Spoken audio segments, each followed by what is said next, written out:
Hello everyone, today I'll show you how to fix Elden Ring corrupted save file. So basically the first thing that you need to do is by restarting your Steam. Go ahead and click on your Steam on the right corner and then click on Exit Steam. The next thing that we need to check is for your Windows update, since this might be a compatibility issue regarding your corrupted save file. Go ahead and go to your Windows settings and check for any Windows update.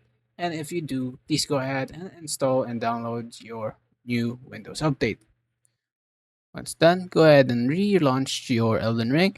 If this error still persists or the corrupted save file still persists, what you need to do is go to your Steam again and go to your library. This time, go ahead and right click on your Elden Ring, click on Properties, and go to Install Files and click Verify Integrity of Game Files, as this will fix any corrupted files, as for example, your corrupted save file. Once done, go ahead and relaunch your Elden Ring, and the issue should be fixed. Now, if this video helped you or this video helped you fix your issue, please don't forget to leave a like and do subscribe to the channel. Make sure to leave notifications on. Have a wonderful day.